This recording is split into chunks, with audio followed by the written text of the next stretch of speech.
ಜೊತೆಗೆ ಗುರುಗಳೇ, ಈ ದೇವರ ವಿಚಾರದಲ್ಲಿ ನಾವು ಬಳಸುವಂತಹ ಕೆಲವೊಂದು ಹೂವುಗಳಾಗಿರ್ಬೋದು, ಹಣ್ಣುಗಳಾಗಿರ್ಬೋದು, ಅದನ್ನು ಒಂದು ವಿಧಿ ಪ್ರಕಾರವಾಗಿಯೇ ನಾವು ಬಳಕೆ ಮಾಡಿದ್ರೆ ಅದರ ಸದ್ಬಳಕೆ ಆಗುತ್ತೆ, ಅದರಿಂದ ಉಪಯೋಗ ಸಿಗುತ್ತೆ ಅಂತ.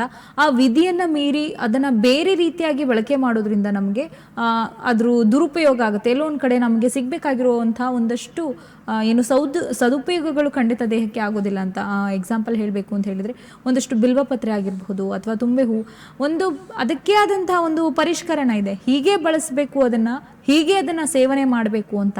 ಗರಿಕೆನಲ್ಲಿ ಕೂಡ ಅದೇ ರೀತಿ ಏನೋ ಪದ್ಧತಿ ಏನು ಇದೆಯಾ, ಅಥವಾ ನೀವು ಹೇಳಿದಾಗೆ ಒಂದು ಸಾರಿ ಶುಚಿ ಮಾಡಿ ಅಥವಾ ರುಚಿ ಹಾಕಿರುವಂತಹ ನೀರಿನಲ್ಲಿ ಶುದ್ಧ ಮಾಡಿ ತೆಗೆದುಕೊಂಡ್ರೆ ಬೇರೆ ಯಾವುದೇ ರೀತಿ ತೊಂದರೆ ಆಗೋದಿಲ್ಲ ಗರಿಕೆ ವಿಚಾರದಲ್ಲಿ ಬಂದರೆ, ಅಥವಾ ಹೀಗೆ ಪದ್ಧತಿ ಅದು ಬಿಟ್ಟು ಬೇರೆ ಏನು ತಗೋಬಾರ್ದು, ಆ ಥರ ಏನಾದರೂ ಇದೆಯಾ? ನೀವು ಸರಿಯಾದ ಕ್ರಮದಲ್ಲಿ ತಗೊಂಡ್ರೆ ಅದೇ ಪದ್ಧತಿ. ಸರಿಯಾದ ಕ್ರಮ ಎಲ್ಲೋ ಬೆಳೆದಿರುತ್ತೆ ಗರಿಕೆ, ಸ್ವಚ್ಛ ಅದು ಒಂದು ವಿಧಿ. ಇದೇ ಕ್ರಮಗಳು, ಇದೇ ಪದ್ಧತಿ. ಇದೇ ಪದ್ಧತಿ, ಕ್ರಮಗಳು, ವಿಧಿ ಅಂದ್ರೆ ನಾವು ಬಳಸುವಂತ ಕ್ರಮ ಅಷ್ಟೇನೆ. ಎಲ್ಲೋ ಬೆಳೆದಿರುತ್ತೆ ದೇವರಿಗೆ, ಅದಕ್ಕೋಸ್ಕರವಾಗಿ ನಾವು ಶುಚಿ ಮಾಡಿ ಗಂಗೆಯಲ್ಲಿ ಮಾಡಿ ಅದನ್ನ ತಗೊಂಡು ಹೋಗಿ ಕೊಡುವಂಥದ್ದು. ಶುಚಿ ಇರ್ಲಿ ಅಂತ ಅಷ್ಟೇನೆ. ಈಗ ಏನ್ ಮಾಡ್ತೀವಿ ನೋಡಿ, ನಾವೆಲ್ಲ ಹಿಂದೂಗಳು ಏನೆಲ್ಲ ಹೇಳ್ಕೊಂತಿರುತ್ತೀವಿ. ಎಷ್ಟು ಜನ ಹಿಂದೂಗಳಿಗೆ ಈ ಗರಿಕೆ ಬಗ್ಗೆ ಮಾಹಿತಿ ಇದೆ ಅಲ್ವಾ? ಯಾಕಪ್ಪ ಇಡ್ತಾ ಇದ್ದ ನಿಮ್ಮಪ್ಪ ಗರಿಕೆ ಅಂದ್ರೆ, ಅಯ್ಯೋ ನಮ್ಮಪ್ಪ ಇಡ್ತಾ ಇದ್ದ ಗುರುಗಳೇ ನಾನು ಇಡ್ತೀನಿ ಅಂತಾರೆ. ಅದ್ರ ಗರಿಕೆ ಹಿಂದಿನ ವಿಜ್ಞಾನ ಗೊತ್ತಿಲ್ಲ. ಇವತ್ತು ಎಷ್ಟು ಗರಿಕೆ, ಇವತ್ತಿಗೂ ದೇವಸ್ಥಾನಗಳು, ನಾನು ಪ್ರತಿಯೊಬ್ಬ ಯಾರು ದೇವಸ್ಥಾನಗಳ ಅರ್ಚಕರೆಲ್ಲ ಇದ್ದಾರೆ, ನಿಮ್ಮಲ್ಲಿ ಒಂದು ಸವಿನಯ, ಒಂದು ಭಿನ್ನಹ ಏನಂತ ಅಂದ್ರೆ, ದಯವಿಟ್ಟು ಆ ಗರಿಕೆಯನ್ನ ತೆಗೆದಿಡಿ. ನೀವು ಪೂಜೆಗೆಲ್ಲ ಬಳಸಿಲ್ಲ, ತೆಗೆದಿಡಿ. ಯಾರಾದ್ರೂ ಪ್ರಸಾದಕ್ಕೆ ಬಂದ್ರೆ ಪ್ರಸಾದವಾಗಿ ಕೊಡಿ ಅದನ್ನ. ಹಾಲು, ಹಣ್ಣು, ಸಕ್ಕರೆ ಇದು ಒಂದು ಭಾಗ ಆದ್ರೆ ಗರಿಕೆ ಇಟ್ಟಿರ್ತಿಲ್ಲ. ನಿಮ್ಮ ಪೂಜಾ ವಿಧಿವಿಧಾನಗಳೆಲ್ಲ ಮುಗಿದು ಆದ್ಮೇಲೆ ಆ ಗರಿಕೆನ ತೆಗೆದಿಟ್ಟಿಟ್ಟು ಯಾರೋ ಒಬ್ರು ಬಂದು ತಗೊಂಡು ಹೋಗ್ತಾರೆ. ಅದು ತಿಪ್ಪೆಗೆಲ್ಲ ಹಾಕಕ್ ಹೋಗ್ಬಿಡಿ. ಅಷ್ಟು ಮಹತ್ವ ಗರಿಕೆಗಿದೆ.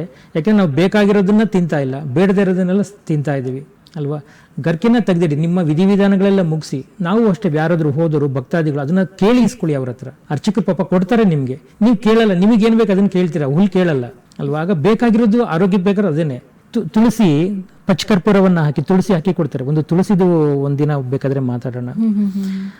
ಗರ್ಕಿಯನ್ನು ತಗೊಳ್ಳೋರಾಗಬೇಕು ನಾವು. ಹೌದು, ನಾನು ಇಷ್ಟು ದಿನ ದೇವಸ್ಥಾನಕ್ಕೆ ಹೋದಾಗ ಭಗವಂತನ ಪಾದದಲ್ಲಿ ಹೂವುಗಳು ಹೆಣ್ಮಕ್ಳಿಗೆ ಸಾಮಾನ್ಯವಾಗಿ ಕೊಡ್ತಾರೆ, ಆದರೆ ವಿಷ್ಣುಪ್ರಿಯ ಹಾಗಾಗಿ ತುಳಸಿಯನ್ನ ಕೊಡಿ ಪಾದದಲ್ಲಿರೋದು ಅಂತ ಕೇಳಿ ಇಸ್ಕೊಂತ ಇದ್ದೆ. ಇನ್ನು ಮೇಲೆ ನಾನು ನೀವು ಇಷ್ಟು ವಿಚಾರಗಳನ್ನ ತಿಳ್ಕೊಂಡ್ಮೇಲೆ ಗರಿಕೆಯನ್ನು ಕೂಡ ಕೇಳಿ ಇಸ್ಕೊತೀನಿ ಖಂಡಿತ.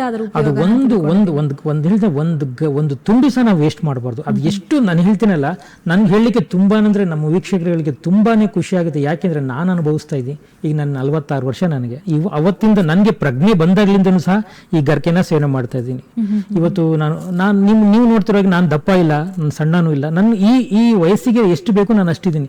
ಇದನ್ನ ನೀವು ಪಡ್ಕೋಬೇಕು, ನೀವು ಜಾಗೃತರಾಗಬೇಕು. ನಾನು ಹೇಳ್ತೀನಲ್ಲ, ದೇಹ ನೀವೆಷ್ಟು ಚೆನ್ನಾಗಿ ಇಟ್ಕೊಳ್ತೀರಾ ಅಷ್ಟು ನಿಮ್ಮನ್ನ ಮನಸ್ಸು ಕಾಪಾಡುತ್ತೆ. ಮನಸ್ಸು ಮತ್ತೆ ದೇಹ, ನಾನು ಅವಾಗಲೇ ಹೇಳಿದಾಗ ಬ್ರಿಡ್ಜ್ ಇದ್ದಾಗೆ, ಅವೆರಡನ್ನು ನಾವು ಬ್ಯಾಲೆನ್ಸ್ ಮಾಡ್ಬೇಕು ಅಂದ್ರೆ, ಸಮತೋಲನವಾಗಿ ಇಟ್ಕೋಬೇಕು ಅಂತ ಹೇಳಿದ್ರೆ ಇದು ಕೆಲಸ ಮಾಡುತ್ತೆ. ಇದನ್ನ ನೋಡಿ, ಒಬ್ಬ ದೈವ, ನಾವು ಆರಾಧನೆ ಮಾಡುವಂತಹ ಗಣಪತಿ ಅವನು ತಗೋತಾನೆ. ಇದುವರೆಗೂ ಅವ್ನಿಗೆ ಇಡೋ ನಂಬಿಕೆ ಇದೆ ಅಂದ್ರೆ ಅವ್ನು ಸೇವನೆ ಮಾಡ್ತಾನೆ ಅಂತ ಅರ್ಥ. ನಾವೇನ್ ಮಾಡ್ತೀವಿ, ತಗೊಂಡ್ತೀವಿ, ಇಡ್ತೀವಿ, ಮತ್ತೆಲ್ಲ ತೆಗೆದೆಲ್ಲ ಬಿಸಾಕಿ ಮತ್ತೆ ಗೊಬ್ಬರಕ್ಕೆಲ್ಲ ಹಾಕ್ಬಿಡ್ತೀವಿ. ಈ ದೇಹ ಸರಿ ಅಂದ್ರೆ ನೋಡಿ, ಬಿಲ್ಪತ್ರೆ ಆಗಿರ್ಬೋದು, ಗರಿಕೆ ಆಗಿರ್ಬೋದು, ಅದರ ವೈಜ್ಞಾನಿಕ ಶಕ್ತಿಗಳನ್ನು ನೋಡಿ ಒಂದು ವಿಗ್ರಹನ, ಈಗ ನಿಮ್ಗೆ ಬೇಕಾದಷ್ಟು ಎನರ್ಜಿ ಮೆಷಿನ್ಸ್ ಎಲ್ಲ ಇದೆ. ಮಾಮೂಲಿ ವಿಗ್ರಹನ ನೀವು ಎನರ್ಜಿಯನ್ನ ಅಂದ್ರೆ ಅದರ ಶಕ್ತಿಯನ್ನು ಚೆಕ್ ಮಾಡದೆ ಇರೋದಿಲ್ಲ. ಅದ್ರ ಮೇಲೆ ಒಂದು ಬಿಲ್ಪತ್ರೆ ಶಕ್ತಿ ಬಂದ್ಬಿಡುತ್ತೆ. ಬಿಲ್ಪತ್ರೆಗೆ ಅಷ್ಟು ಶಕ್ತಿ ಇದೆ, ಗರಿಕೆಗೂ ಅಷ್ಟು ಶಕ್ತಿ ಇದೆ. ಗಣಪತಿಗೆ ಇಟ್ಟು ಒಂದು ಕಂತೆ ಅಂದ್ರೆ ಚಿಕ್ಕ ಒಂದು 21 ಎಲೆ ಒಂದು ಇದಿರುವಂತದ್ದು ಇಟ್ಟು ನೋಡಿ, ಅಷ್ಟು ಶಕ್ತಿ ಇದೆ ಅದರಲ್ಲಿ.